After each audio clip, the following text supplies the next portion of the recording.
Vamos dar continuidade aos nossos eventos Conjunturas. Hoje temos a grande satisfação de recebermos a professora doutora Márcia Tiburi, que é grande conhecida de todos nós aqui da PUC-RS, do Rio Grande do Sul, do Brasil inteiro, e agora internacionalmente conhecida como uma das mais importantes pensadoras da atualidade. Os livros da professora Márcia Tiburi estão todos aí disponibilizados em várias plataformas, dentre as quais essa da Amazon, que nós colocamos aqui no chat. Também quero fazer constar, além dos trabalhos que já são mais conhecidos sobre o fascismo, sobre a política atual, sobre feminismo, mais recentemente, a professora Márcia escreveu um prefácio para o livro que a Renata Floriano e o Norman Madaraz estão organizando sobre o Filosofia por Elas. Então, a Márcia Tiburi graciosamente aceitou o nosso convite para fazer a sua fala aqui no Conjunturas sobre o nazifascismo e como pensar um outro Brasil possível. Então, sem mais demora, nós passamos a palavra a Márcia Tiburi. Boa tarde. Boa tarde, Nitamar. Boa tarde, colegas. Muito obrigada, Nitamar, pelo convite. É uma alegria para mim e uma honra, mas é sobretudo uma alegria porque me faz lembrar da PUC, onde eu me formei em filosofia e onde eu fiz mestrado. Naquela época que vocês nem sabem, a Gemira ainda sabe, a gente só tinha aula com padre. Então, a gente teve muita aula com padre, eu amava meus professores padres, porque eles eram ótimos. E, assim, aprendi muito latim, muito grego, muito Aristóteles, muito São Tomás de Aquino. E aprendi também, via negaciones, várias coisas importantes para a gente seguir com a filosofia. Então, é uma alegria real reencontrar com alguns colegas daquela época, lembrar. Eu sempre fui muito eremita e muito tímida, então o meu ambiente natural era a biblioteca, da qual tenho a maior saudade, porque eu fiquei na PUC. Eu fiquei na PUC 3 anos da graduação, mais 3 anos do mestrado, e quando eu fui fazer o doutorado na Federal, eu ainda frequentava muito a biblioteca da PUC porque ela era muito boa. Então eu fiquei... E ainda tinha professores que iam para a PUC dar aula, tipo o Christoph Türk. Então eu vivia na PUC ainda, mesmo na minha época de Federal. Isso aí é começo... Assim, eu terminei meu doutorado em 1999, ou seja, já sou uma tia da filosofia, né? Já faz mais de 20 anos. Então, eu me lembro muito, eu acompanhei assim, as reformas da biblioteca, as transformações da biblioteca, porque eu era realmente a rata da biblioteca. Quando eu cheguei na PUC com 17 anos, o meu projeto era ler toda a biblioteca. Aí, eu me dedicava a essa tarefa, então eu consegui ler uma vasta aula da filosofia, e eu me interessava muito por literatura, por teoria literária, por linguística, então eu ficava nessa aula, assim, eu me lembro até hoje, né? E, bom, então, só estou contando isso, assim, porque foi uma época muito feliz da minha vida. É muito bom a gente poder estudar, né? E agora eu estou de novo meio parecido, porque agora eu tenho muito tempo para estudar, para escrever, e tem sido, em que pese todos os horrores nacionais e internacionais, eu, na minha vida de monja, sigo bastante bem. Então, quero agradecer por esse momento. Vamos ao nosso assunto, né? Depois desse comentário que durou alguns minutos.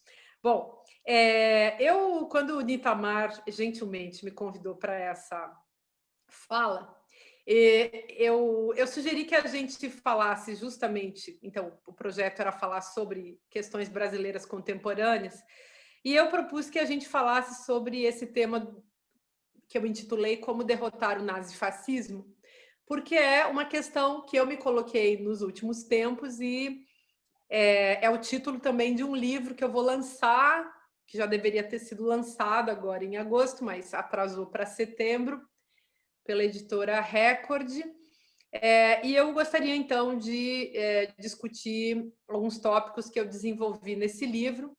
o que torna a nossa conversa mais, digamos, organizada e talvez interessante.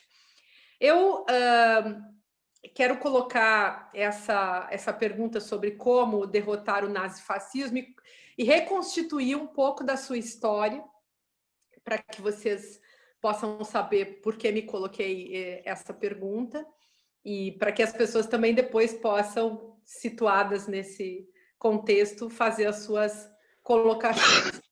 Então, esse livro, na verdade,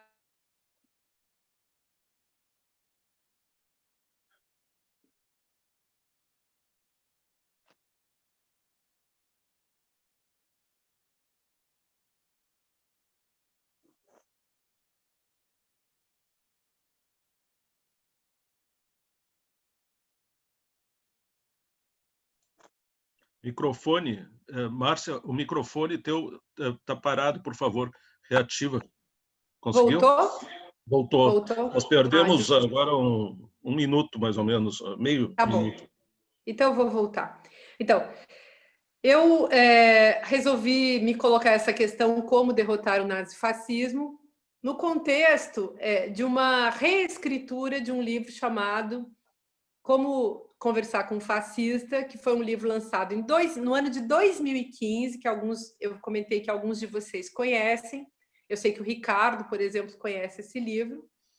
E naquela época, aliás, por que fui reescrever esse livro? Porque considerei que era necessário atualizá-lo diante do fato de que ele era uma crônica filosófica daquele período brasileiro e que eu tenho como é um desejo meu, é um projeto meu, desenvolver uma filosofia da cultura brasileira, tendo em vista essa apreensão do cotidiano, tratado, evidentemente, como uma questão filosófica. Então, esse é um problema filosófico a ser resolvido, eu já tentei teorizar sobre essa questão, mas depois podemos discutir um pouco mais sobre isso. Para mim é um assunto muito interessante, mas eu sei que não interessa a todo mundo. Pois bem, eu havia publicado um livro chamado Filosofia Prática, que tinha como subtítulo a questão da ética da vida cotidiana e da vida virtual, ou seja, uma ética pensada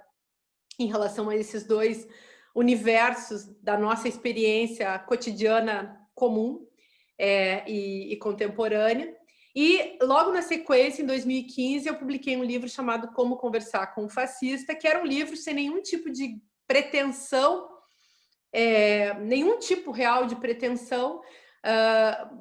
Era um livro popular, um livro que visava estabelecer um diálogo com um público amplo. Ele tinha, claro, um título que era irônico, que era problematizava, que colocava uma questão provocativa para os leitores, mas não era um livro, por exemplo, que tivesse nenhum tipo de pretensão acadêmica ou de fazer qualquer tipo de ciência filosófica. Pois bem, contudo, esse livro transitou, atravessou várias dificuldades, foi atacado, foi amado, foi odiado por todos os lados, rendeu muitos ataques da extrema-direita, despertou, inclusive, a atenção, infelizmente, de certos personagens tristes da nossa história contemporânea. E eu acabei me dando conta que aquilo que eu tinha feito era mais grave e mais sério do que eu imaginava. E então acabei buscando reescrever esse livro, ou seja, busquei retomar questões que eu tinha lançado nesse livro. Em 2017, eu publiquei um livro chamado Ridículo Político, e nesse livro eu falava justamente sobre a passagem de um fascismo em potencial, que é um tema conhecido de quem estuda teoria crítica, a Escola de Frankfurt, porque é um termo que apareceu num estudo chamado A Personalidade Autoritária, publicado por Theodor Adorno em 1950, um estudo sobre os Estados Unidos e sobre o fascismo americano. E nesse livro, então, de 2015, Como Conversar com um Fascista, eu me colocava justamente essa questão da presença desse fascismo em potencial na nossa cultura brasileira. Pois bem, E aí, em 2017, no Ridículo Político, que tem como questão, está, sobretudo, na potencialidade, né, na capacidade que ele tem de levantar aspectos que não são correntes na análise política contemporânea. Então, as análises sociológicas, da ciência política, dos analistas políticos que se apegam, por exemplo, à história, eles perdem de vista, de uma maneira geral, a questão estética. E, bom, eu passei a minha vida sendo professora de estética, quando eu dei aula na Unicinos, muito tempo. Essa era a disciplina da minha vida, né, acadêmica, depois em outras universidades onde eu lecionei também. E eu cheguei, inclusive, na discussão sobre política pela via da estética, porque eu sempre preferi estudar epistemologia, teoria do conhecimento, metafísica, do que teoria política, que eu sempre achei muito chato, mas se tornou absolutamente essencial e necessário. Então, a minha chegada veio justamente por esse caminho. Mas, enfim, então esse meu livro, Ridículo Político, é um livro que tenta elaborar essa passagem de como nós nos tornamos uma sociedade fascista através de uma perspectiva da estética. Inclusive, eu continuei pesquisando sobre isso no ano passado. O meu curso aqui da Paris 8 foi um curso justamente sobre esse tema do ridículo político. E eu notei que, na verdade, tinha feito uma certa pesquisa e não tinha localizado pensadores que trabalhassem com isso, mas investiguei muita gente que trabalhava com o ridículo, com o risível, mas não nessa perspectiva política. E depois até de ter publicado esse livro, eu acabei revisando muita bibliografia e encontrei algumas páginas naquele livro do Foucault sobre os anormais e acabei, então, fazendo um artigo que está para ser publicado, em que eu trago essa discussão sobre o discurso grotesco, né, e o seu papel na produção do poder.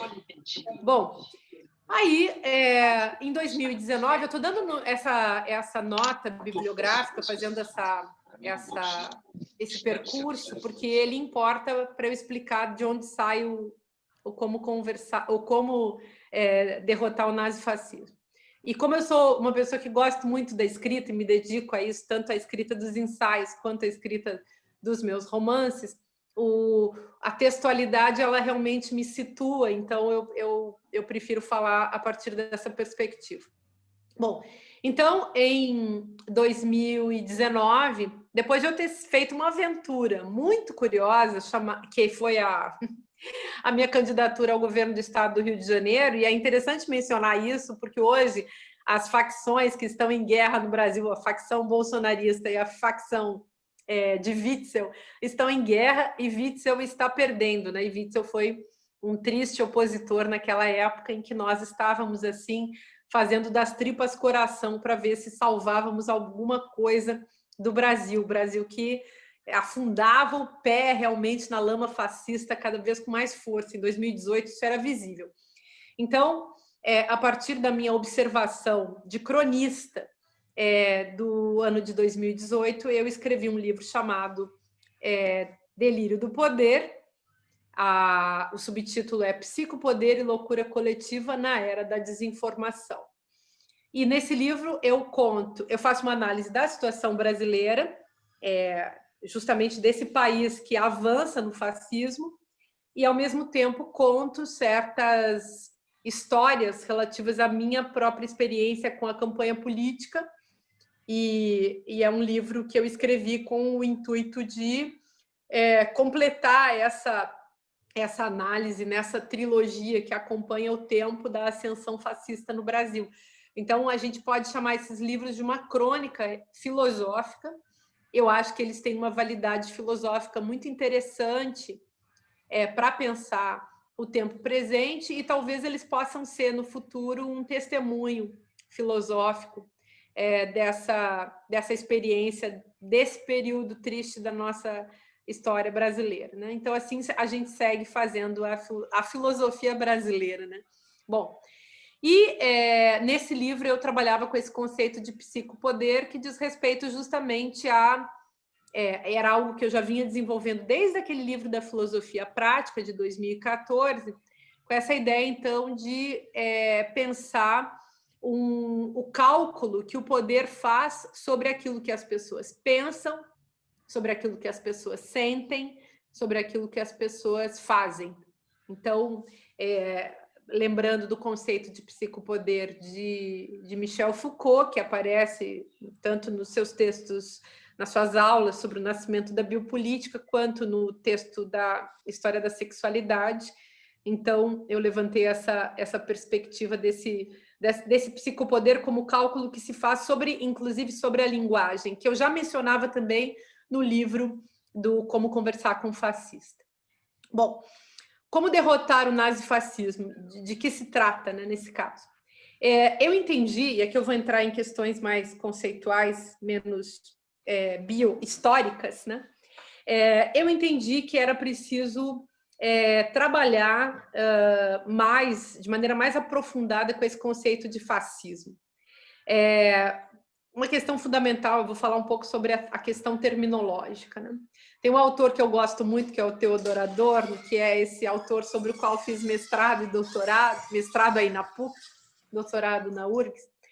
Mas o Theodor Adorno, ele falava, né, que a gente podia estudar a filosofia através da sua terminologia, do modo como a terminologia é desenvolvida, né? Quais são as palavras que entram em jogo na história da filosofia. Pois bem, eu usei a palavra fascismo no seguinte sentido. Muita gente, inclusive, naquela época, em 2015, contestou o uso da palavra fascismo. Até hoje há quem conteste.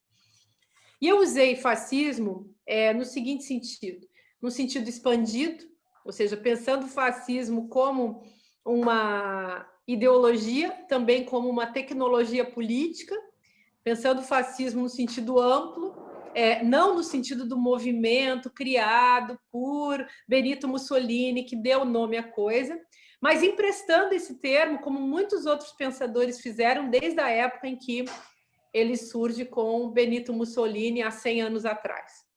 Então, eu pretendia usar fascismo de modo amplo, e assim o fiz, e tratando da ascensão autoritária, de um tipo de autoritarismo, não de um autoritarismo, digamos, um autoritarismo corrente, um autoritarismo comum, um autoritarismo até, entre aspas, aceitável, aquele com o qual a gente vai se acostumando no dia a dia, mas aquele autoritarismo que está presente em certas perspectivas, em certos personagens, em agentes, né, com os quais a gente entra em contato na vida cotidiana, e não esse fascismo que seria uma produção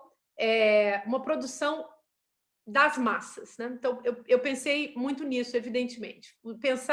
Colocar o fascismo como um tipo de tecnologia política capaz de produzir massas que aderem a uma ideologia autoritária que visa, e esse é o núcleo duro do fascismo, que visa justamente a aniquilação do outro.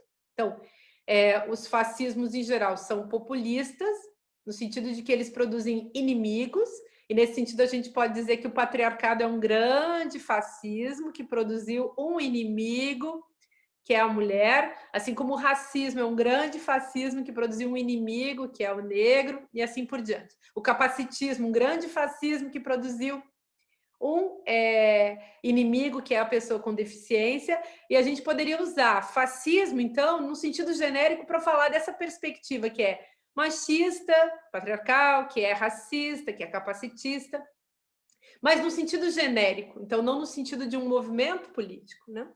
Os preciosistas, os historiadores mais preciosistas e fundamentalistas acham que nós não podemos fazer esse uso, mas esse uso foi feito por Reich, foi feito pela Escola de Frankfurt, foi feito por Adorno, foi feito por Humberto Eco, aí é feito constantemente por muita gente, e eu acho que está correto a gente emprestar esse termo para falar de um tipo de autoritarismo que não é particular, que não é casual, mas que é produzido de maneira mistificada, inclusive produzindo um tipo de massa.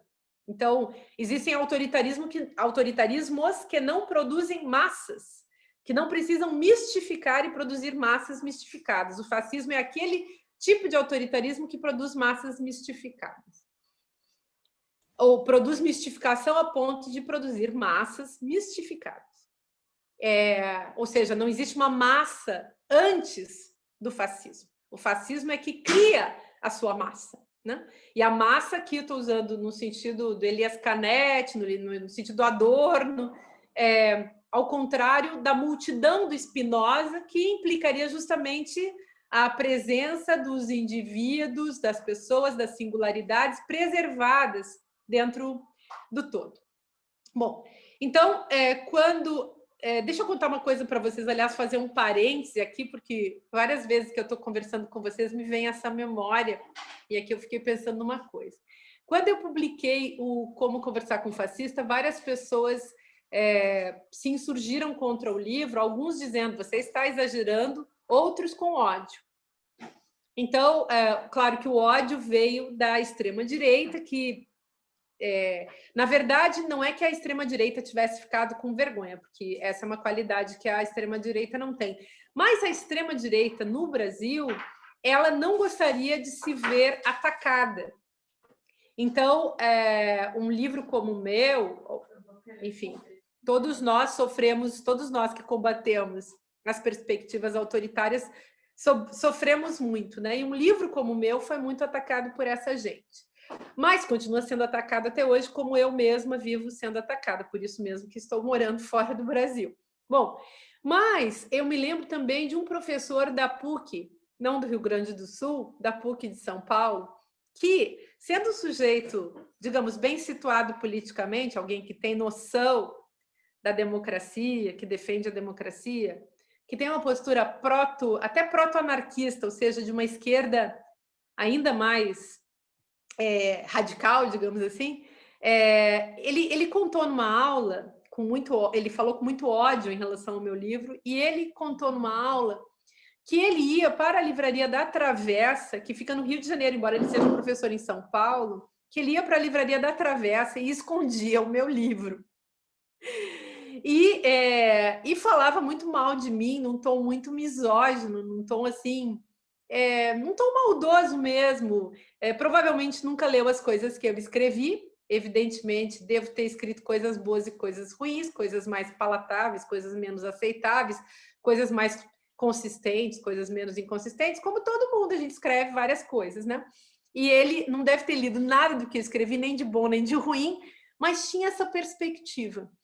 E eu estou contando isso agora porque eu fico pensando que, no fundo, e esse é um ponto para a gente trabalhar depois, se for o caso, no fundo, a gente precisa mesmo fazer avançar no Brasil um diálogo mais profundo entre nós, para que a gente possa ultrapassar o fascismo que nos atinge hoje, porque no fundo, o fascismo, nesse sentido genérico, nesse sentido amplo, é alguma coisa que está presente, está situada no coração dos indivíduos, talvez naqueles indivíduos que a gente menos espera que possam ter esse tipo de perspectiva, ou seja, quero dizer com isso, nós devemos nos preocupar de fazer avançar o diálogo entre nós para que a gente possa não se tornar fascista e para que a gente não alimente as afetividades que levam justamente à evolução do fascismo. Então, inveja e ódio são dois aspectos a serem superados entre nós. E, enfim, nem vou entrar muito mais nessa conversa, mas só para deixar assim como um parêntese interessante para a gente poder seguir. Pois bem, então, quero dizer com isso, quem leu e quem não leu esse livro, o amou e o odiou pelos mais diversos motivos, mas todos eles situados em relação ao título do livro, que é um título provocativo, e, por outro lado, ao fato de que existe uma pessoa que escreveu esse livro, que é uma mulher, e que é uma filósofa, e que é uma pessoa que dá opiniões há muito tempo sobre a situação brasileira, incomodando certas figuras, né? Bom, mas então resolvi escrever o Como Derrotar o Nazifascismo, também em função dessas provocações que o meu livro produziu, o meu livro anterior produziu. E aí, falando dessa questão terminológica, então muita gente hoje se pergunta, mas podemos usar esse termo, é um termo exagerado? Eu acho que nós podemos usar esse termo fascismo com tranquilidade para falar do Brasil. Algumas pessoas têm feito nexos do fascismo contemporâneo com o integralismo lá dos anos 30 no Brasil. Eu acho que não existe erro, podemos remontar a essa memória histórica, a esse passado nosso brasileiro, mas eu acho que nós podemos também fazer nexos com o genocídio indígena, podemos fazer nexos, e depois posso explicar por quê, se der tempo na nossa fala.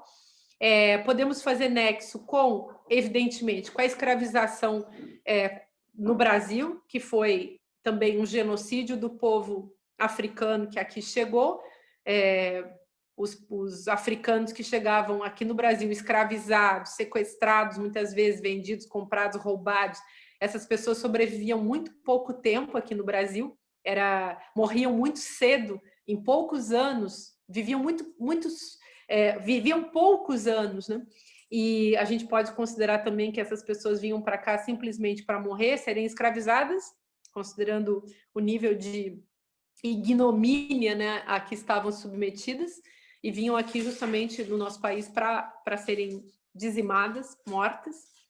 E, em que pese toda a história da escravização, que até hoje terminou formalmente, mas não terminou simbolicamente, nem no nosso imaginário infeliz, a gente pode passar por um século XX de conflitos, e eu acho que o ponto culminante desse século XX, em termos de autoritarismo, é, sem dúvida, a ditadura militar. Então, se a gente quer fazer uma genealogia do nosso fascismo contemporâneo, se a gente quer buscar atrás, até não apenas genealogicamente, mas até mesmo arqueologicamente, né? A gente vai ter que escavar e trazer muita coisa à tona, mas em termos genealógicos seria genocídio indígena, escravização dos povos africanos que aqui chegaram, ditadura militar e o que a gente está vivendo agora é essa ascensão fascista. Pois bem, por que nazifascismo? Ainda falando sobre a questão terminológica. Eu decidi usar o termo nazifascismo para acoplar ao fascismo genérico que está em vigência no Brasil, para acoplar a questão nazi. E por quê? Porque, a partir da ascensão bolsonarista, símbolos nazi e perspectivas nazistas começaram a influenciar também a produção política, a tecnologia política do fascismo brasileiro. Então, a presença da suástica, o avanço escancarado de grupos nazistas e nazifascistas no Brasil, conforme demonstram pesquisas, sobretudo as da Adriana Dias, que catalogou diversos desses grupos pelo Brasil afora. Acho que nesse ano de 2019 nós tivemos vários exemplos muito infelizes, e no ano de 2020 também, o elogio da morte. Bom, o próprio jargão, né, o próprio lema bolsonarista, né, Brasil acima de tudo, faz alusão direta, né, à Alemanha acima de tudo, Brasil acima de tudo, Deus acima de todos, faz alusão direta à campanha hitlerista, né, a campanha do Terceiro Reich, e a presença dessa suástica que transita em vários momentos das cenas brasileiras, com personagens que se tornaram famosos por se apresentarem justamente como, por exemplo, essa moça chamada Sarah Winter, né, ou Winter, né, como a gente veio a saber. Eu mesma não sabia que ela era, há muitos anos atrás que eu a conheci, eu não sabia que ela usava o nome de uma socialite fascista, né, nazista, melhor dizendo, como pseudônimo. Aquele caso famoso que foi um momento catastrófico nesse processo, que é o secretário de Estado, secretário de Cultura, vestido de Goebbels, citando um texto de Goebbels, com o cabelo penteado com brilhantina de Goebbels, com o terno da cor de Goebbels, fazendo a cena de Goebbels, ouvindo as valquírias de Wagner elogiadas por Hitler.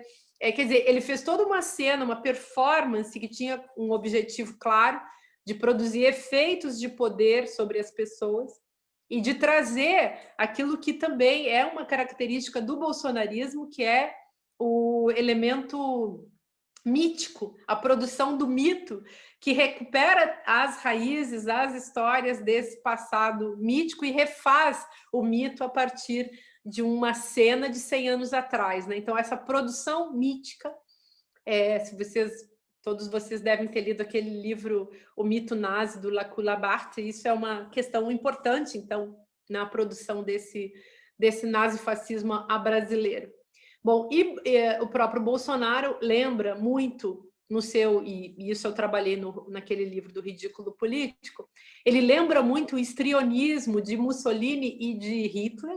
Então, a gestualidade física, a maneira de se comportar, aquilo que, num artigo recente, então, que eu citei para vocês sobre o próprio grotesco na política, é o que o Foucault chama de o caráter ubuesco, né, do discurso. Então, esse discurso que é grotesco e que tem como objetivo produzir um efeito de poder e que tanto mais poderoso se torna, quanto mais ele é justamente desqualificado. Então, o Bolsonaro, com as suas falas grotescas, com a sua estupidez, as suas colocações inadequadas, com as suas colocações violentas, e, além de tudo, com um aspecto que eu tenho estudado bastante, sobre o qual também venho escrevendo, e que eu coloquei nesse livro do Como Derrotar o Nazifascismo, que é o seu caráter histérico. Bolsonaro é um sujeito, ele e todos os seus enfim, parceiros, eles são personagens que constroem uma estética do super macho, como era o próprio Ubu Rei, né, o Ubu Roi, lá do Alfred Jarry, sobre o qual fala Foucault, que é esse personagem que precisa bancar o super macho, precisa ser o super macho. É a figura da histeria masculina.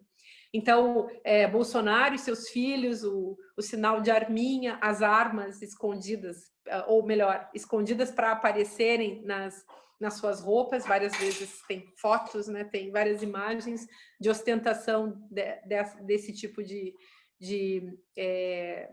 objeto, né? Quer dizer, na construção daquilo que a gente pode chamar de código distópico. Então, o nazismo, o nazifascismo brasileiro é uma espécie de construção cênica de um código distópico, um código que aciona justamente, que desperta, que lança, se constrói a partir de gatilhos que despertam afetividades odientas nos indivíduos, seja através de palavras, seja através de imagens. E a gente pode fazer o catálogo dessas cenas todas, porque a gente está diante de um contexto de violência decorativa, de violência ostentatória, na qual a figura do macho, do super macho, se tornou muito importante. E tem um equivalente a isso, inclusive eu usei o trabalho dela numa pensadora mexicana, que é uma pessoa muito jovem, chamada Sayac Valência. Essa jovem, essa professora mexicana, eu falo que ela é jovem porque ela tem 40 anos e é genial. E ela é muito jovem, realmente. E ela fala isso, dessa violência decorativa lá no México. Então, um tipo de figura, ela chama o sujeito, o personagem Endriago, né, que é uma figura assim grotesca, monstruosa. Ela usa, enfim, um referencial medieval para construir essa imagem do personagem Endriago, né? E essa figura, então, grotesca, que é uma mistura de estilos e que visa a se apresentar. É um sujeito fora do sistema, mas, ao mesmo tempo, ele se apresenta como um sujeito do sistema. E ele se apresenta como uma figura que é poderosa a partir da sua apresentação física, estética, visual. E isso tem um capítulo, inclusive, nesse livro do como derrotar o nazifascismo, com esse trabalho, né, com essa investigação sobre o uso de uma performance machista para impressionar as pessoas. Isso funciona muito, aliás, no Brasil, pelo Brasil afora, mas na eleição de 2018 a gente conseguiu ver isso com radicalidade no Rio de Janeiro. Por que o Wilson Witzel, que hoje foi preso na briga de gangue aí de Bolsonaro com o Witzel, eles estão em disputa, né? E Wilson está levando a pior porque ele não detém a máquina de poder que Bolsonaro tem, mas ele fazia esse discurso também da violência ostentatória, de uma violência que era a violência do super macho salvador sanguinolento que mataria todos os bandidos. Então ele falava daquele discurso do mirar na cabecinha, né, que era uma coisa abjeta, horrorosa, monstruosa para qualquer pessoa que tenha uma mentalidade democrática e que deseja, enfim, respeito ao direito de vida dos cidadãos, mas ele fez esse discurso e nesse discurso ele colou, ele deu certo, né? Bom, mas essa é uma perspectiva assim que eu acho bem importante da gente analisar, que diz respeito também à teatralidade, à estética, digamos, a cena, né, que é construída por esses personagens bizarros. Bom, outro aspecto assim que para mim foi muito importante, necessário de desenvolver nessa pesquisa, diz respeito ao que eu chamei de turbofascismo. Então, a gente pode chamar de fascismo, um nome genérico, a gente pode falar de nazifascismo para explicar que agora tem novos elementos que fazem a gente pensar na Alemanha dos anos 30 e 40, mas a gente também pode falar daquilo que eu chamei de turbofascismo. E que conceito é esse? Eu chamei de turbofascismo um tipo de fascismo sob novas condições. E esse é um ponto para mim muito fundamental, porque a grande diferença que existe entre esse fascismo atual e o fascismo de 100 anos atrás não é a própria coisa, mas as condições a partir das quais esta coisa se desenvolve. Então, as condições são históricas, evidentemente, sempre.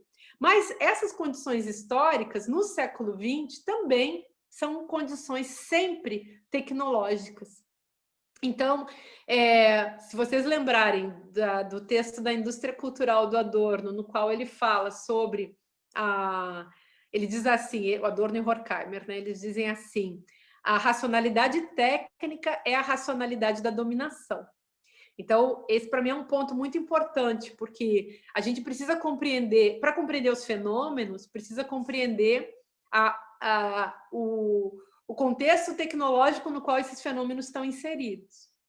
E aí que o nosso fascismo, ou nazifascismo, ele se dá sob novas condições.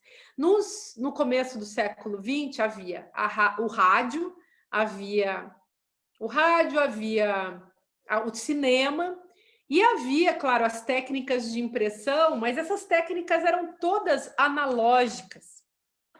E o rádio era poderosíssimo, evidentemente, mas ele ainda apresentava dificuldades tecnológicas para sua própria difusão. Em 1950, ou seja, a Segunda Guerra e a derrota nazista se dá em 45. A televisão surge em 50. E no Brasil, a televisão surge apenas em 1958, se não me engano, e a história do Brasil é completamente outra a partir da existência da televisão. Então, se a gente pensa na história das ditaduras, na história da ditadura militar, na relação da televisão, das corporações televisivas, da imprensa, da mídia da época, com a produção da ditadura militar, fica ainda mais interessante, né, para pensar qual é a modalidade, qual é a construção que está em jogo nesse fascismo brasileiro. E se a gente lembra, então, que a partir dos anos 80 surge a internet e que uma figura como Bolsonaro é filho de um casamento que envolve a ditadura militar, promovida inclusive pela televisão, mas não só. Mas pensa, Bolsonaro sai, ele é parido pela ditadura militar. Os heróis de Bolsonaro são os militares. O pensamento de Bolsonaro é militarista e militarizante. Inclusive, é pior do que isso. E a gente pode falar um pouquinho sobre isso também. É um pensamento do torturador, é a pedagogia da tortura em que ele produz. E se a gente acopla a isso o fato de que Bolsonaro se criou nas redes sociais, Bolsonaro não precisou da vida analógica para fazer política. Ele é um fenômeno das redes sociais. Claro que ele é um fenômeno também do milicianato carioca, porque antes de ser presidente da República, ele tem 20 e tantos anos como deputado super votado num estado em que a gente sabe como que funciona votar. Eu vi isso, gente, com meus próprios olhos. No Rio de Janeiro, eu fazia abrindo um parêntese aqui, eu fiz campanha política nas ruas e eu fui a vários bairros, eu fui a lugares onde a galera do PSOL nunca foi. Eu fui na favela da favela da favela da favela. Eu vi níveis de pobreza que eu contei nesse livro do Delírio do Poder, que eu nunca vi em nenhum outro lugar onde eu transitei, e olha que eu conheço, conheço bastante a vida da pobreza. Mas a vida da pobreza, não é a vida da classe média baixa, é abaixo do abaixo do abaixo. De ver gente assim, apodrecendo viva, sem saúde. Então, estou dizendo isso que o pessoal nunca foi, porque o pessoal fica fazendo campanha na Zona Sul, né? Eu ia lá para os grotões do Rio de Janeiro. As pessoas pensam que o Rio de Janeiro é aquele cartão postal da Baía de Guanabara, o Pão de Açúcar, que, aliás, 75% daquela água está poluída, né? 75% do esgoto não é tratado no estado do Rio de Janeiro, depois muita roubalheira, porque o dinheiro para cuidar desse assunto sempre existiu. Mas, enfim, a vagabundagem, a canalice, gente, dos políticos do Rio de Janeiro, não é à toa que todos os governadores, no marco do poder carioca, foram presos, exceto Brizola e a Benedita, que agora é candidata ao governo, à prefeitura, né? Mas, enfim, fechando parênteses aí. Então, e voltando ao assunto lá do como derrotar o nazifascismo, né? Então, eu estava falando desse turbofascismo para que a gente compreendesse que, então, sempre houve, vou explicar melhor esse conceito, né? Sempre houve um superinvestimento do capital no nazismo, no fascismo, nos regimes autoritários, quaisquer que sejam. Agora, há um novo elemento que entra em jogo, que é a hiperpotência digital, que não havia no passado. O fascismo do passado era analógico, com as dificuldades e limites que a questão analógica colocava. O fascismo contemporâneo, ele é digital. Bolsonaro se criou nas redes, personagens como ele se criaram nas redes. O digital turbina as potencialidades da indústria cultural, da política e da sociedade do espetáculo na política.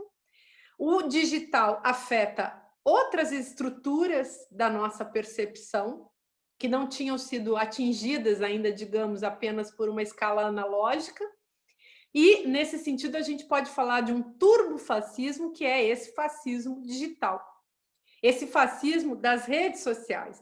Esse fascismo que é ultra perigoso, turbo perigoso, no sentido de que é um fascismo difícil de contornar, porque ele opera justamente produzindo interiorizações em escala individual, nesse sentido, para retomar o Foucault, ele é anátomo político, ou seja, ele vai no coração, no corpo de cada um, para falar de um querido professor que deu aula aí na PUC, o Christoph Türk, que é um alemão que deu aula aí bastante tempo.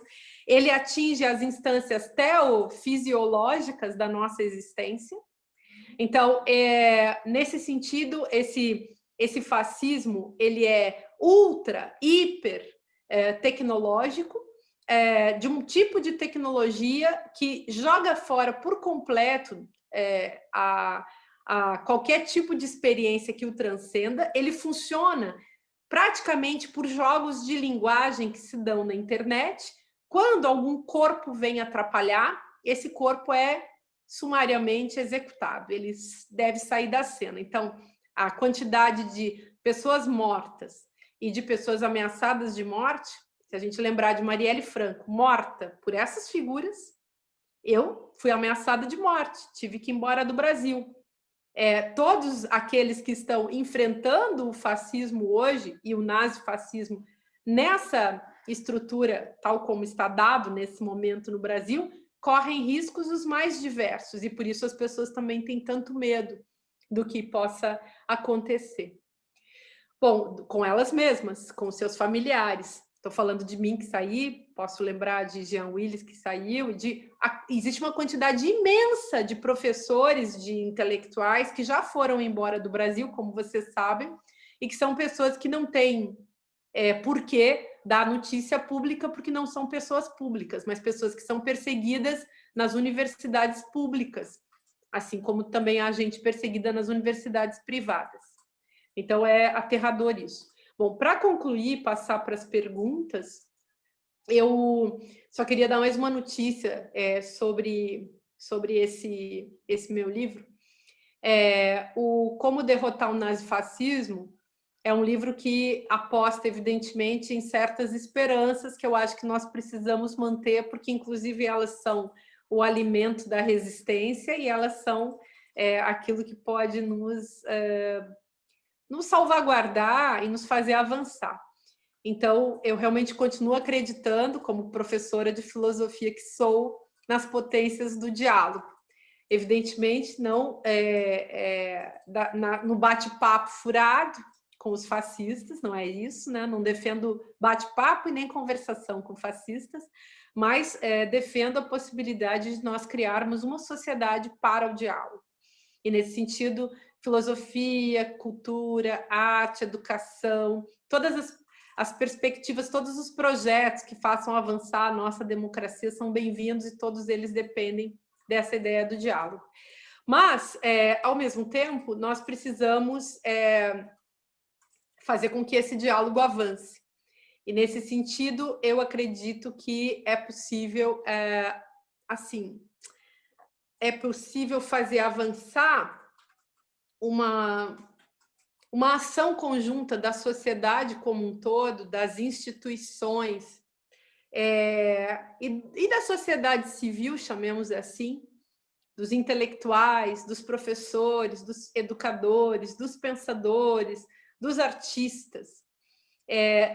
Uma ação conjunta na contramão desse processo de destruição do nosso país.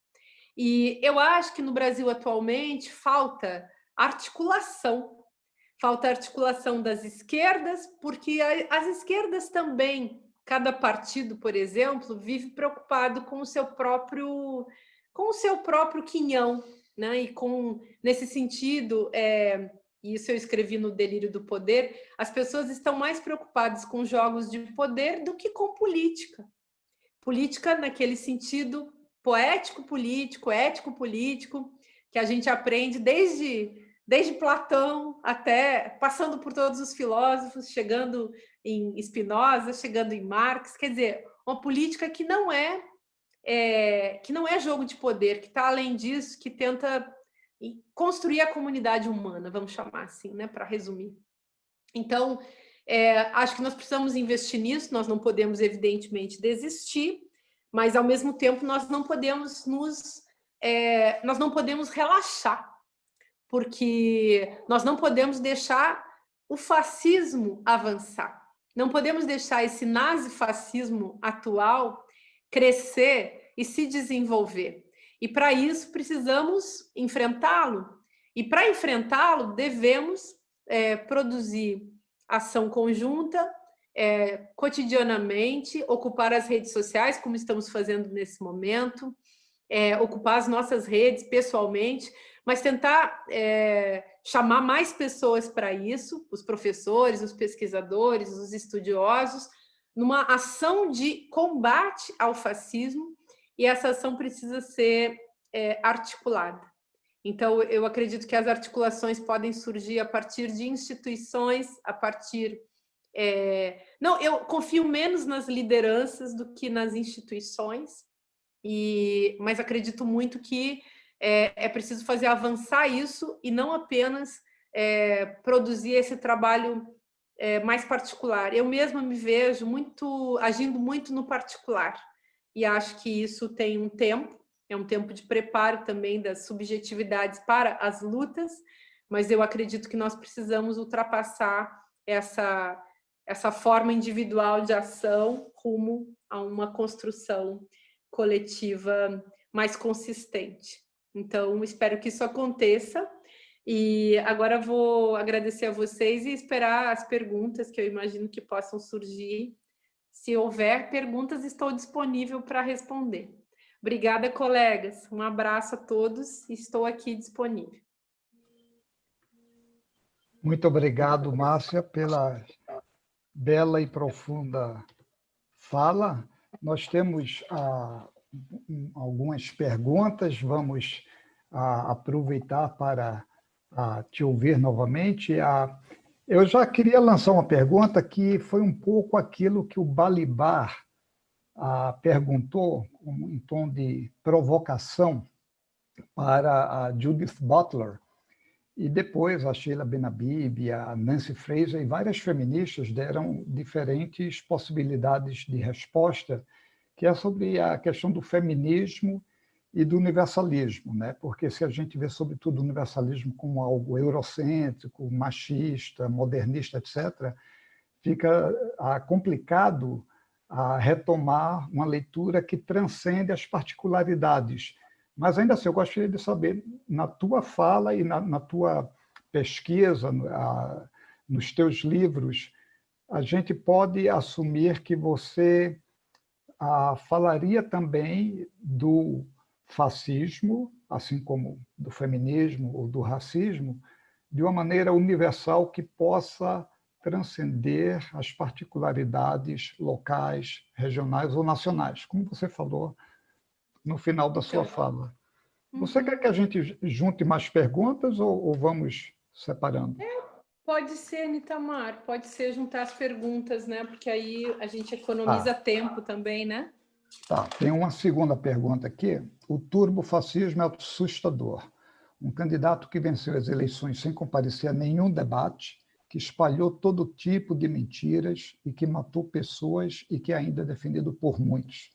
Gostaria de avançar o diálogo para além das pessoas que compõem o campo progressista, que consiga alcançar essas pessoas que permanecem banalizando o fascismo. Gostaria de saber como agir nesse sentido, como conversar de fato, ultrapassando o individualismo e as bolhas. Então, essas duas perguntas para começar. Perguntas complexas. Bom, primeiro que, para responder a primeira pergunta do Nitamar, eu acho que uma postura dialética em relação ao... Pensar o feminismo dialeticamente é o melhor que nós podemos fazer. Então, dialético no sentido... Pensar um feminismo dialético... Inclusive, eu acabei de terminar um artigo sobre uma formulação que eu estou chamando de feminismo dialógico, que é um feminismo em que a pluralidade das vozes, então a polifonia e o plurilinguismo, vamos chamar assim, para usar um termo emprestado de Bakhtin, né? Ele se expressa. Então, não é possível a gente pensar um feminismo universal nesse sentido, no sentido universal, que é criticado pelas feministas desde Mary Wollstonecraft, lá no final do século XIX. Porque aquele universal kantiano, por exemplo, era um universal que fica explícito na perspectiva de Kant. Ele não incluía os corpos femininos. E isso a gente consegue localizar na história da filosofia quase que por inteiro, e o que torna a própria perspectiva da razão filosófica tradicional problemática. Então, é problemático, é possível analisar essa história da filosofia tendo em vista essa falha, vamos chamar assim, né, esse problema a ser resolvido. E esse problema vem sendo resolvido pelas epistemologias feministas, pelas pensadoras todas que se envolvem com essa discussão hoje. Mas eu penso, então, num feminismo dialógico, em que as singularidades são preservadas, as particularidades, inclusive, em que a gente pode pensar os elos, pensar o movimento entre os personagens que fazem parte da discussão. Eu até remeto a um texto de Walter Benjamin, do início da sua produção teórica, que se chama Metafísica da Juventude, no qual ele fala sobre Sócrates, e ele comenta, o Ricardo deve lembrar desse texto, e tem uma hora que ele pergunta assim, como será que conversavam Safo e suas amigas?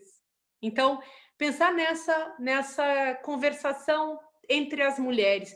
Em termos epistemológicos, isso é interessante, não para a gente ficar imaginando os bate-papos entre mulheres, mas para a gente imaginar qual é a presença, ou qual pode ser o exercício linguístico, dialógico que pode existir para além das construções dessa lógica e dessa racionalidade ocidental. Então, nesse sentido, é uma pergunta realmente que abre caminhos assim, para a gente olhar para outras potencialidades. E eu acho também que, em termos de feminismo, eu gosto muito de olhar a filosofia política e as elaborações políticas sempre de um ponto de vista, vamos dizer assim, geopolítico. Então, para te dar um exemplo, Nitamar, quando houve há 3 anos atrás, 4 anos atrás, aquela disputa, aquela querela entre as americanas e as francesas em torno do Me Too, da questão do assédio, nós estávamos no Brasil vivendo a produção do golpe, a gente estava em pleno golpe.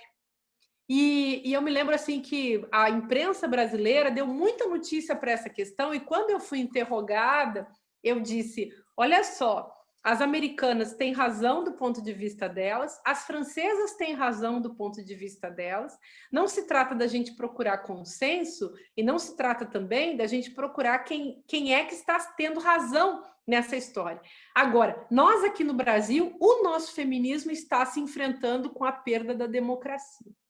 Então, eu sou solidária às colegas francesas, às colegas americanas, mas nós aqui no Brasil temos um outro problema. Então, precisamos dialogar acerca das opressões que são dadas dentro de contextos históricos e geopolíticos, porque o problema das mulheres, em que pese que o aborto é um problema, em que pese que o assédio é um problema, que a violência doméstica é um problema, que o feminicídio é um problema, a democracia também é um problema, aliás, porque é justamente a falta de democracia que produz todas essas outras formas de violência, a meu ver. Isso para resumir, né? Claro que a gente poderia desenvolver isso de uma maneira mais delicada.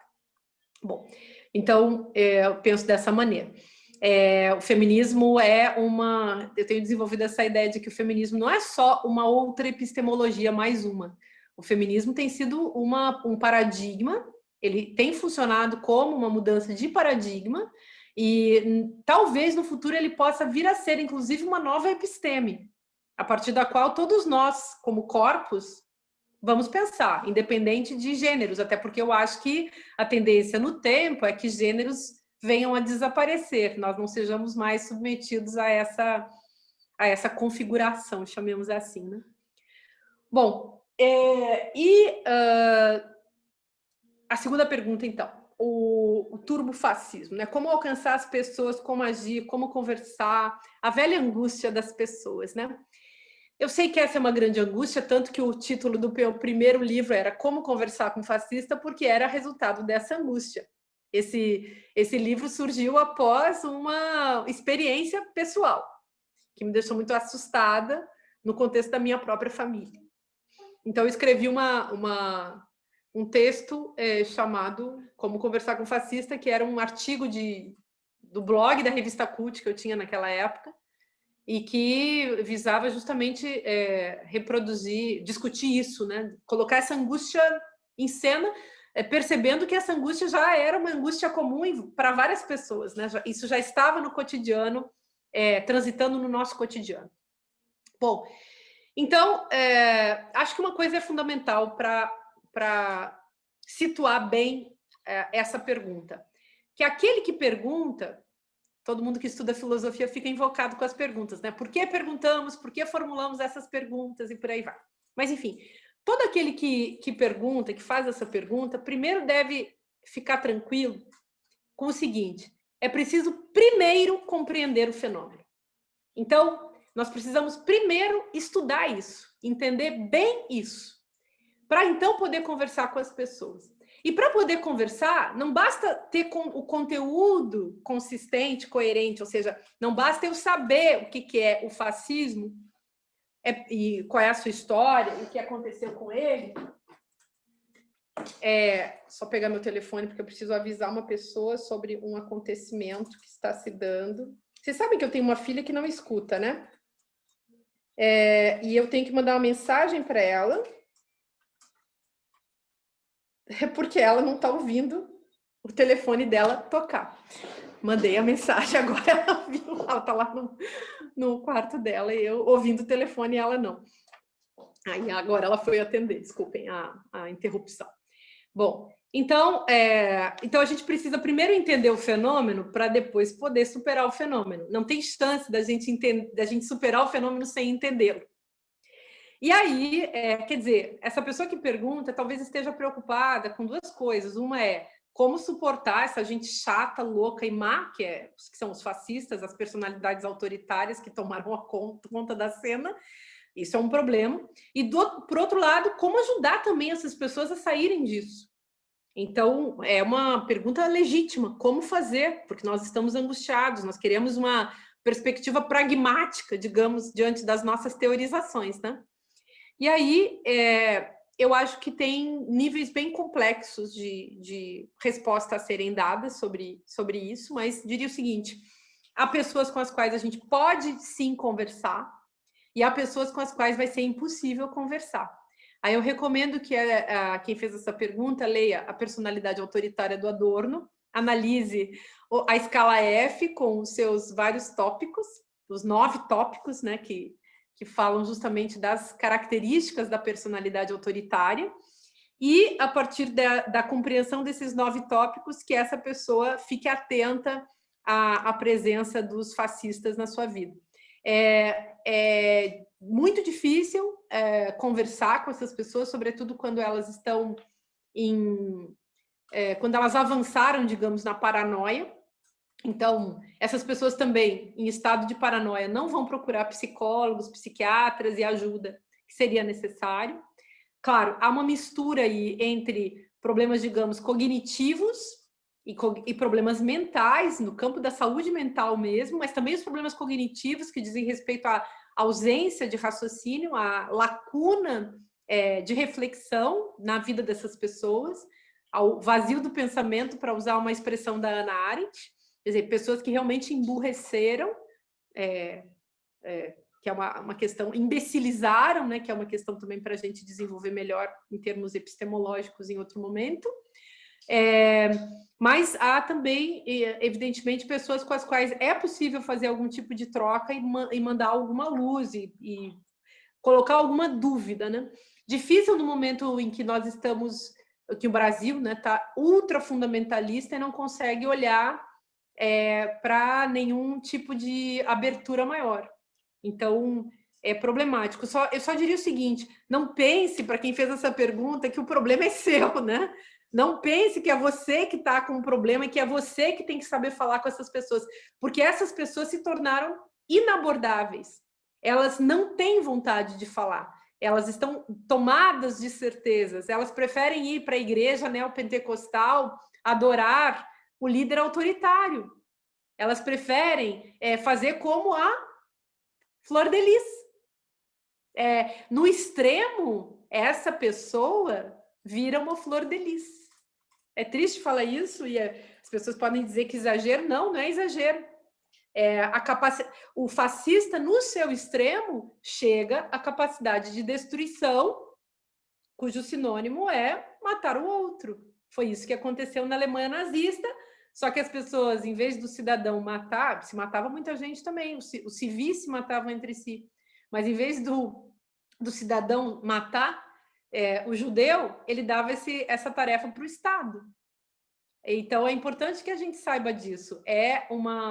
Se a gente fosse falar em termos psicanalíticos, é uma pulsão de morte, é um desejo de destruição, é uma absoluta incapacidade de reconhecimento do outro como semelhante, o que está em jogo no nosso país. E a chance do nosso país entrar numa guerra civil, e dos Estados Unidos também, que lá já está aparecendo, isso já está aparecendo, é imensa. Então, é bom tomar cuidado. Se o Trump perder a eleição nos Estados Unidos, os Estados Unidos têm chance. Se ele ganhar, os Estados Unidos vão entrar em guerra civil em breve. Em breve, durante o governo de Trump. Se o Trump ganhar, Bolsonaro vai ficar com a bola toda e vai ganhar no Brasil também. Se o Trump perder, Bolsonaro vai perder no Brasil. Quando Trump ganhou nos Estados Unidos, eu fui a primeira a falar, Bolsonaro vai ganhar aqui. Naquela época, as pessoas também diziam, 2017, sua louca, imagine, você, que exagerada, você sempre exagerando. Pois é, gente. Engraçado, né? Mas, enfim, obrigada pelas perguntas.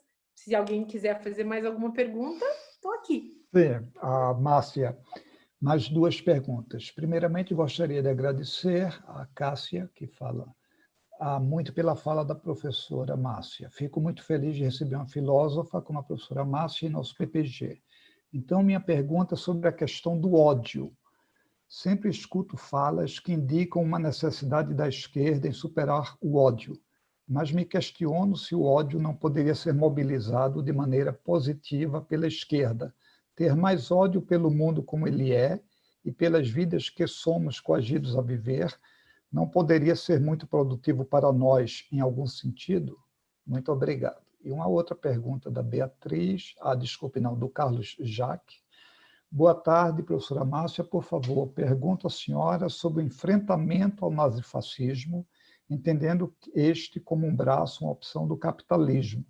Assim, a questão seria de lutar contra os sintomas do capital, os totalitarismos da extrema-direita, ou explicitarmos as contradições da sociedade de classes, a qual explora e escraviza os trabalhadores.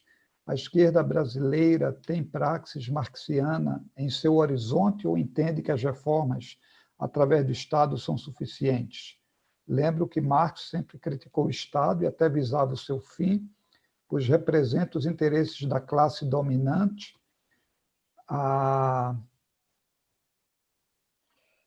Lembro, desculpe, aqui, da classe dominante através de seus aparelhos repressores. Nessa perspectiva de construção da emancipação socialista do trabalhador, é possível uma frente ampla de esquerda aliada aos trabalhadores, ou a vaidade dos projetos pessoais dos líderes nos manterão nas amarras do capitalismo? Nossa, que perguntas também difíceis, né? Mas vamos lá. Obrigada. Olha só, sobre o ódio. O que é o ódio? Que afeto é esse, né? Se a gente vai a Spinoza, o ódio é do campo dos afetos tristes. Então, é um afeto que, em vez de nos estimular a ação e a construção, enfim, de uma vida melhor, nos leva à destruição e nos leva à tristeza, nos leva à prostração. Eu entendo a pergunta porque ela se dá no sentido de promover uma perspectiva mais pragmática, ou seja, o que vamos fazer? Podemos usar o ódio como um combustível que favoreça, enfim, o nosso momento difícil, que nos favoreça a superar esse momento difícil? Bom,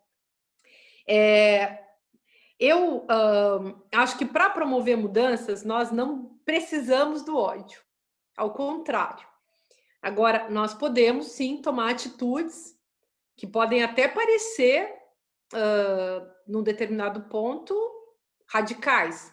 Tomar as ruas, por exemplo.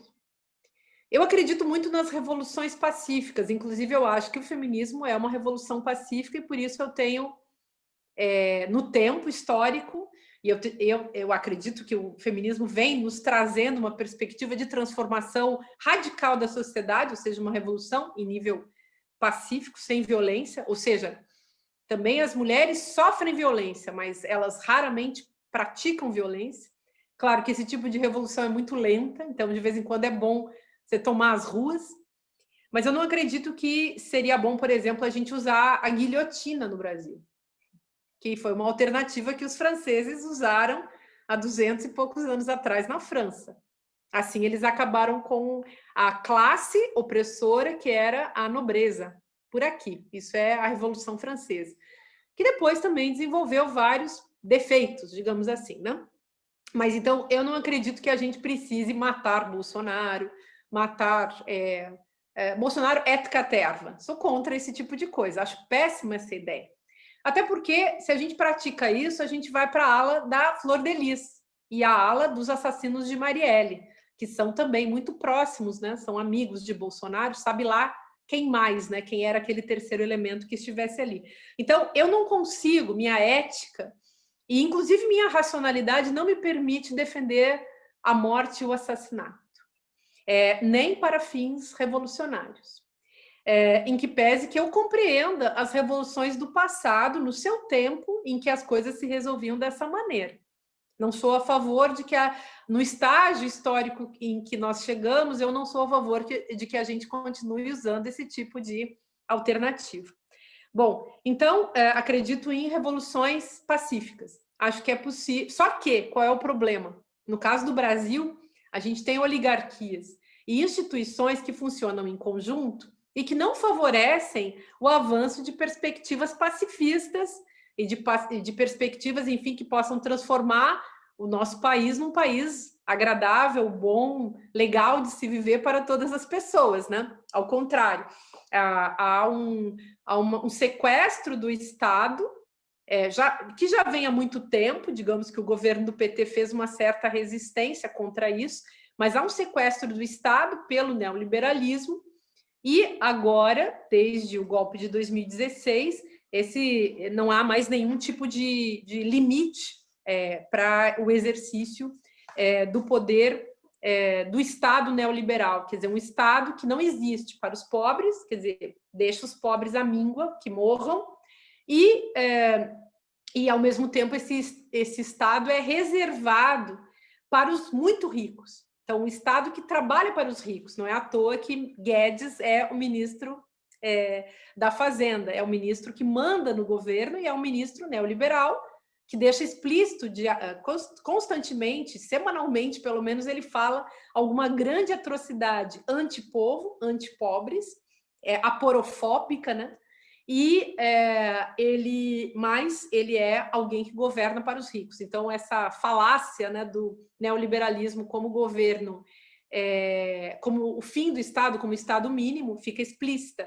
É mínimo para os pobres, mas é máximo para os ricos. Isso acho que está evidente para todo mundo, né? Mesmo assim, eu não sou a favor de punirmos com pena de morte, nem mesmo os nossos algozes. Eu sou a favor de criarmos, prisões, de colocarmos essas pessoas nos locais adequados. Também não sou a favor de aprisionar todo mundo, sou super a favor de uma perspectiva antipunitivista, mas eu acho realmente que essas figuras mereceriam ser controladas, né?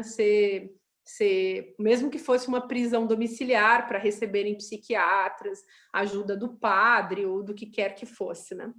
Para que eles pudessem parar de fazer mal ao povo, né? Bom, estou falando isso, claro, evidentemente, com um pouco de ironia, mas para defender uma perspectiva antiviolenta mesmo em relação a essas figuras, né? Eu sou a favor de que a gente possa, portanto, tomar o poder. Então, tomar o poder é muito difícil, porque Dilma estava no poder e foi golpeada, ou seja, a nossa democracia ela não tem consistência para se sustentar, porque existem oligarquias que funcionam em comum acordo com todas as instituições, inclusive com as igrejas do mercado. E atualmente esse jogo entre igrejas do mercado e governo é um jogo muito espúrio. Não só as igrejas do mercado, mas se a gente lembrar sempre da bancada, da bala, da Bíblia e do boi, a gente sabe que são instituições e grupos econômicos, elites financeiras que vão se apropriando do Brasil. De qualquer maneira, eu, por exemplo, estou apostando em candidaturas feministas, eu estou apostando em refazer a malha política a partir... Claro, é um sonho, mas eu estou apostando nisso.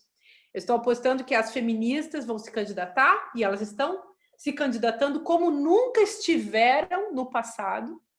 Em 2015, eu criei, junto com vários colegas, um movimento chamado Partida, e esse movimento foi importante, ele ainda existe, ele transita, se refaz, se recria, e ele foi um movimento importante porque ele colocou em cena justamente essa discussão. Dali apareceram vários coletivos, vários grupos, várias pessoas, mas ele colocou justamente em discussão esse aspecto da importância de criarmos, de modificarmos a estatística parlamentar, quer dizer, era 10% de mulheres nas instâncias parlamentares do Brasil, isso precisava ser modificado, e vem se modificando aos poucos. Em 2018, a gente já teve uma eleição um pouco mais feliz, vamos dizer assim, mais pessoas, mais mulheres se candidatando, mais feministas se candidatando. Infelizmente, Marielle Franco foi candidata, venceu, teve uma excelente votação e foi assassinada por figuras espúrias, que morriam de inveja dela, inclusive. Isso nós sabemos. Bom, mas isso é assunto para outra hora. E então eu acredito hoje nisso, né? Por isso também que, não sei se vocês usam rede social tipo Instagram, faz uns 2 meses que eu estou fazendo ocupações com pré-candidatas de todas de várias cidades do Brasil, do norte ao sul, várias mulheres candidatas que nunca foram candidatas, que resolveram ser candidatas. E eu acho que esse movimento, se ele continuar, ele tende a alterar a estrutura parlamentar brasileira nos próximos anos. Já agora nós vamos ter resultados diferentes, e daqui a 2 anos e 4 anos e assim por diante, nas diversas instâncias. Bom, outro aspecto, outra pergunta. Então, isso é a minha esperança, né? Detalhe, esqueci de falar. Então, de um lado, ocupar a política. Ocupação é uma categoria pragmática da política urgente. Precisamos ocupar. Eu sempre fiz política com esse objetivo.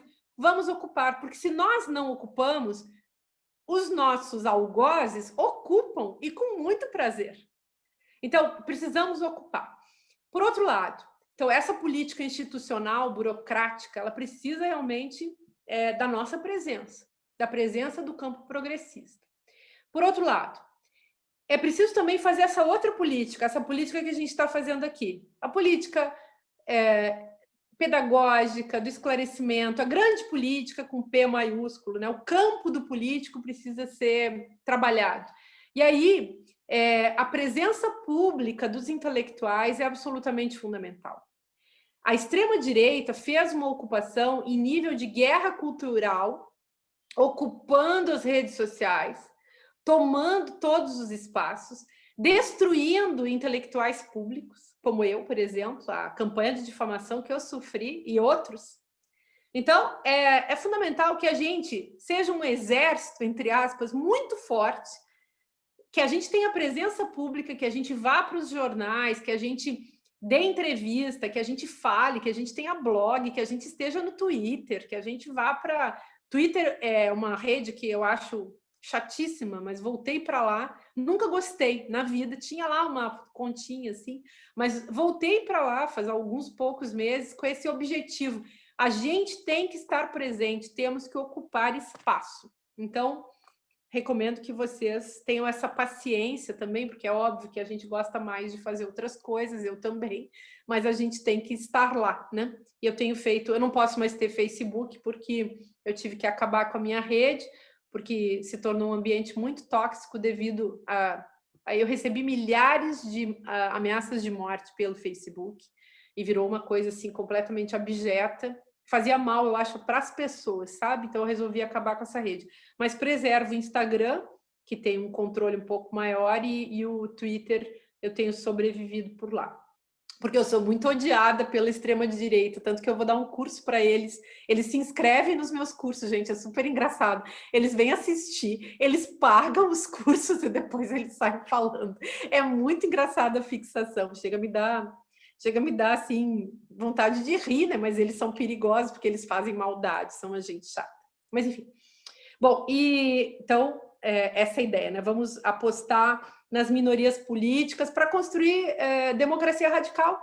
E eu acho que ocupar o poder é incrível, nesse sentido da política burocrática, né, das instâncias institucionais e dos poderes, né, estabelecidos, mas esse lugar também da esfera pública a gente precisa ajudar a construir, a gente precisa estar presente, presente com as nossas falas, com os nossos livros, com as nossas ideias, com as nossas aulas, com as nossas perguntas, com as nossas dúvidas. Nada mais fabuloso, maravilhoso do que colocar uma dúvida em cena em época de obscurantismo e fundamentalismo.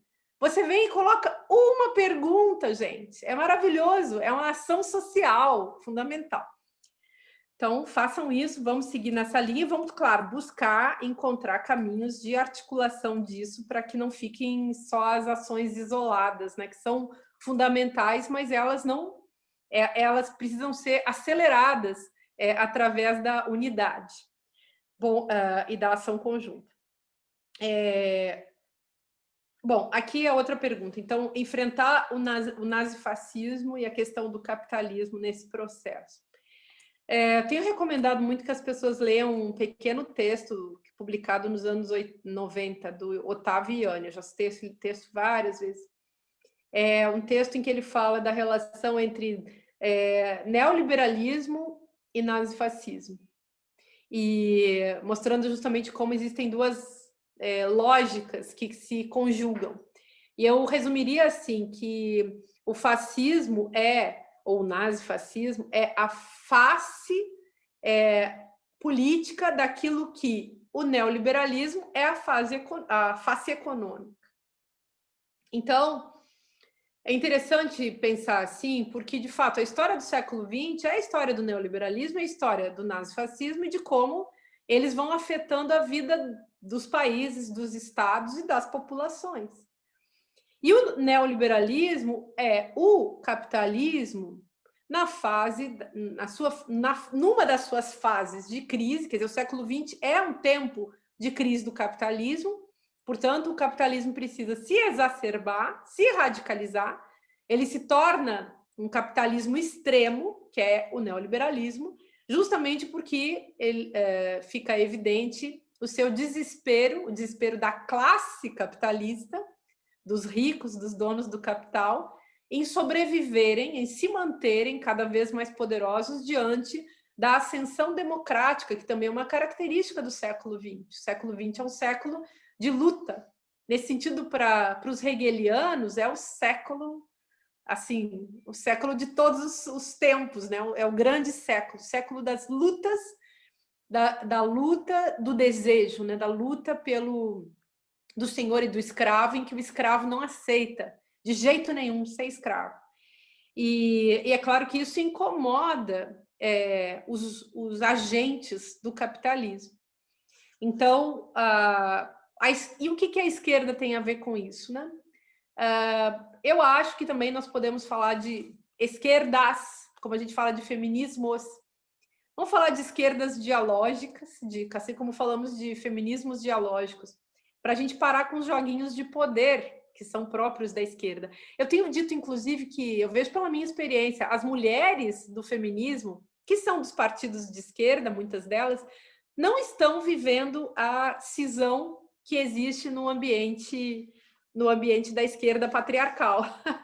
Então, assim, unidade da esquerda não é um problema para as feministas, porque a gente já está unidas. Eu lá no meu Instagram, as mulheres do PSOL, do PT, do PCdoB, quem quiser chega e ocupa, não tem nenhum drama, não tem assim, você não é do meu partido, eu sou filiada no PT, como todo mundo sabe, mas já fui filiada no PSOL. Então, eu não vejo problema da gente juntar as esquerdas, e as mulheres não veem problema.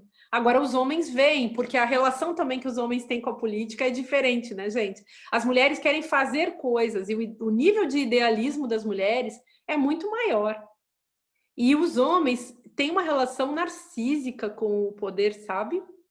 Os homens é o poder para ser o governador, ser o prefeito, ser o deputado, botar aquela gravata e fazer aquela cena ridícula. O narcisismo masculino é muito cafona, galera. É muito cafona, mas, enfim, brincando um pouco com vocês, né, para a gente não ficar só falando de coisas tão pesadas. Bom, mas, enfim, então, sobre a questão do Estado, que está nessa pergunta ainda sobre o tema do capitalismo, né? Eu acho que nós não podemos abandonar o Estado. Preferia abandonar o Estado, preferia qualquer perspectiva. Eu preferiria perspectivas mais anarquistas, mas, infelizmente, política é também história. E nós precisamos estar atentos ao momento histórico. E, nesse momento histórico, o Estado está em disputa. E os neoliberais capturaram, sequestraram o Estado para os seus fins. Então, infelizmente, o Estado, essa é a história do Estado. O Estado sempre serviu aos poderosos, mas nós precisamos tomar o Estado para nós, ou seja, as mulheres, as minorias políticas, a esquerda, as pessoas que têm uma perspectiva democrática básica contra os autoritarismos, precisam tomar o Estado, porque, do contrário, o Estado será sempre essa máquina de destruição das minorias políticas. Vídeo que a polícia, como braço esmagador do Estado, vem fazendo aqui no Brasil e nos Estados Unidos. Então, claro, isso tudo se conjuga na luta incessante que nós temos que fazer de enfrentamento ao capitalismo. Mas é um enfrentamento ao capitalismo que, mediado por um senso histórico, necessariamente deve levar em conta que nós não vamos derrubar o capitalismo assim. E, portanto, talvez nesse momento o mais sábio seja fazer algum tipo de negociação, como aqui na França eles estão fazendo, saindo do extremo do neoliberalismo e tentando chegar no que eles estão chamando aqui de como é que eles chamam? Transição ecológica, que é um capitalismo mais ameno. Tem sinais keynesianistas, né, no discurso aí dos políticos, na Europa toda, porque continuar com o neoliberalismo, considerando que a população está ameaçada de morte por um vírus, aqui pelo menos não vai dar certo. No Brasil tem dado certo, porque é um Estado tanatopolítico, necropolítico, fascista, como, enfim, estamos chamando, né? Um Estado que visa a destruição da população sem nenhum tipo de vergonha dessa prática, né, de assassinato, de genocídio da população. Aqui na Europa também as pessoas, algumas vezes eu usei a expressão genocídio, né, Bolsonaro genocida, e sempre os jornalistas ficavam, não, que horror, mas você não pode dizer isso. Eu disse, não sou eu que estou dizendo, é o povo brasileiro que chama o Bolsonaro assim. Quer dizer, quem não está no Brasil, quem não conhece o Brasil, quem não entende o funcionamento do Brasil, não consegue entender como é possível que os brasileiros tenham votado numa figura assim tão bizarra como é Bolsonaro, que ele seja tão aprovado e que as pessoas debaixo da morte, mesmo nas famílias onde aqueles bolsonaristas que estão perdendo seus familiares, continuam apoiando Bolsonaro. Isso é a barbárie. A gente está nesse momento histórico. Então, a gente precisa raciocinar muito, pensar bem e decidir o que fazer com isso, mas eu acho que nenhuma medida assim muito radical vai ser possível nesse momento. Enfim. Nitamar, não sei se você tem mais alguma Não, é que tem questão. Tem um monte de perguntas, mas a gente não vai ficar te alugando aqui a noite inteira. Claro que nós teríamos prazer, passaríamos a noite te ouvindo aqui. Então, vou ler uma última pergunta aqui do nosso colega Fábio, agradecendo, expressando como foi um grande prazer, mais uma vez, te ouvir, E a sua interrogação tem como ponto de partida as condições de possibilidade histórico-materiais que forneceram o solo para a reemergência de um regime autoritário no Brasil, produzindo um discurso à luz do dia, intrinsecamente ligado a pelo menos 3 dimensões tipicamente coloniais: a apropriação de terras, feudal de terras, o regime escravocrata e o paternalismo. A minha pergunta volta-se especialmente sobre o papel que tiveram nesse processo os mais diversos detratores do materialismo histórico e da dimensão material da luta de classes, inclusive da esquerda, em sucessivas gerações, desde os anos 60, as quais ajudaram a pavimentar o caminho ao neoliberalismo, pós-modernismo, pós-humanismo, pós-verdade. De uma posição festiva a uma posição apocalíptica, tais teorias não teriam servido a negar a ação política real e material como alternativa? Uhum.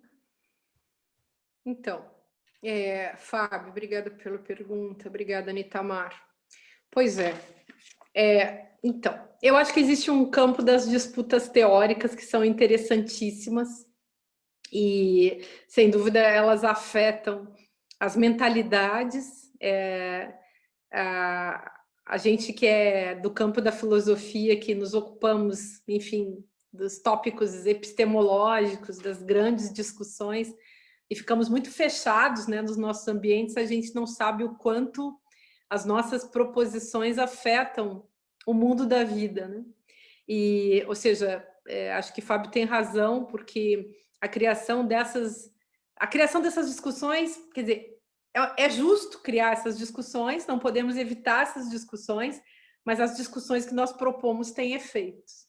Então, eu penso cada vez mais em construir, e eu também tenho muito apreço por todas essas discussões, mas eu penso cada vez mais em construir teorias que tenham uma validade, vocês vão achar estranho, mas eu vou colocar, marxista e pragmática ao mesmo tempo, considerando que o marxismo tem esse lado, digamos, muito prático. Então, pensar uma filosofia que vise a transformação da sociedade, não apenas que nos dê esse prazer, né, de entender os jogos epistemológicos que estão em curso. Então, eu acho também, aí indo para um outro lado, que nós não podemos abdicar de fazer a discussão radical nesse nível epistemológico e, ao mesmo tempo, não devemos ser tão cruéis com aqueles personagens do nosso campo que se dedicam à ação política real. E eu acho que a teoria que nos permite casar, fazer um elo poderoso entre essas duas perspectivas, tanto a perspectiva teórica potente e a perspectiva prática potente, é o feminismo.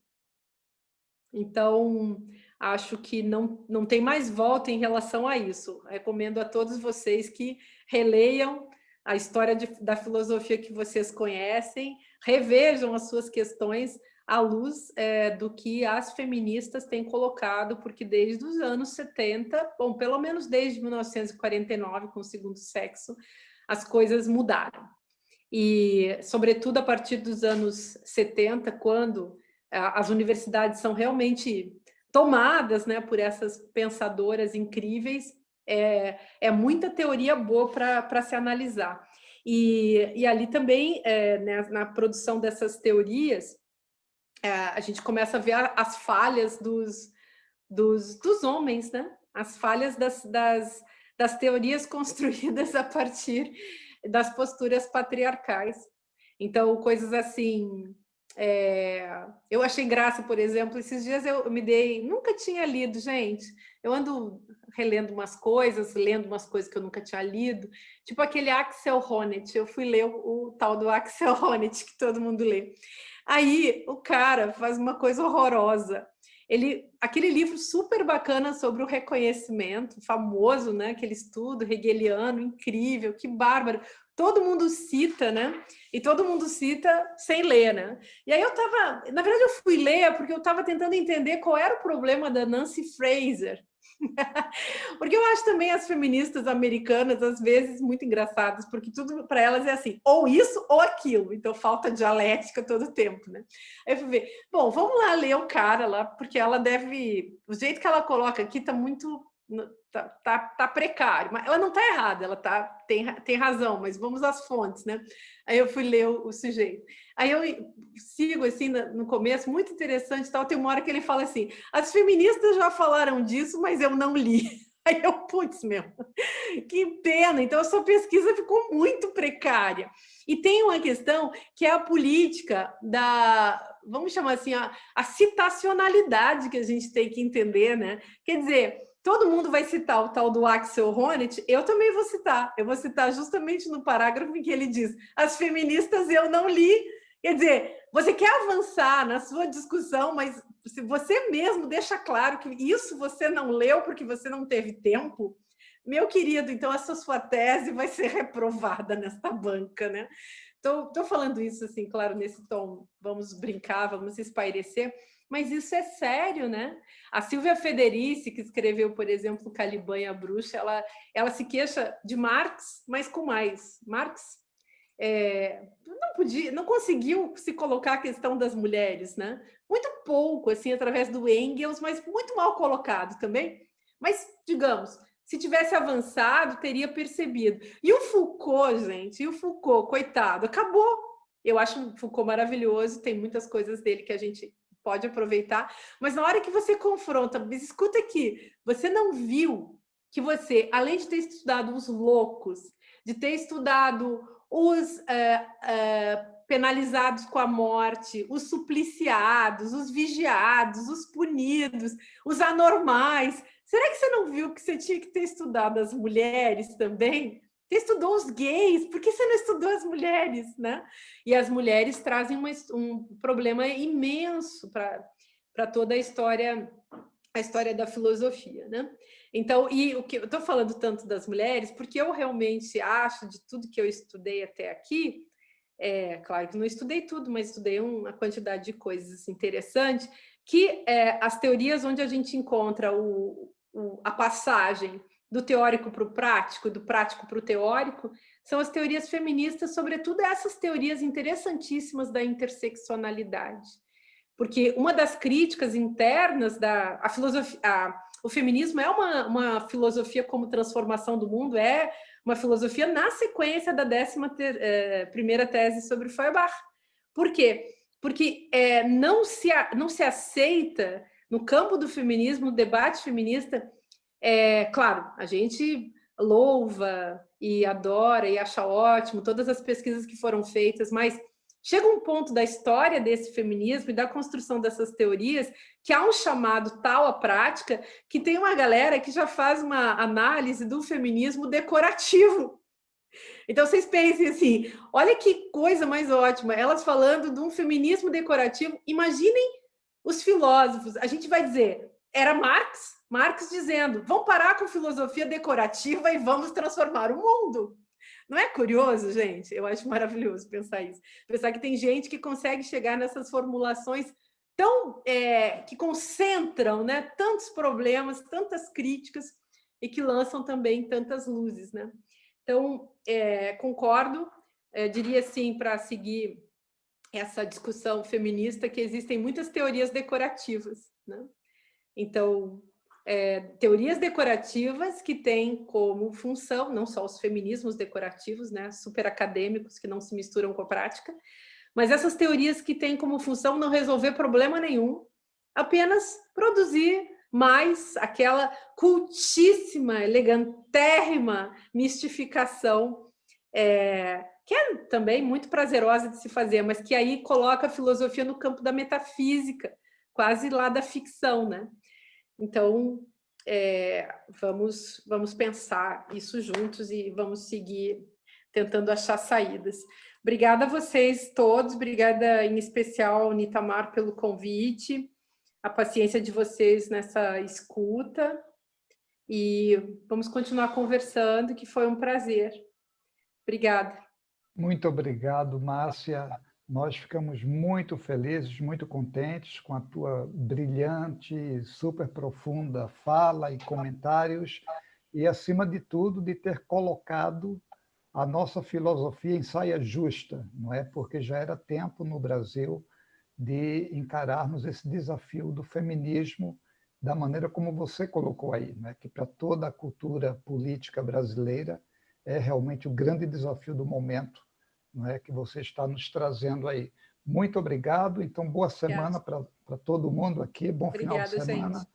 Obrigada, e até a Itamar. próxima. Beijão, colegas. Obrigado. Abração para todo mundo. Tchau. E até a próxima. Até a próxima. Já. Tchau, tchau.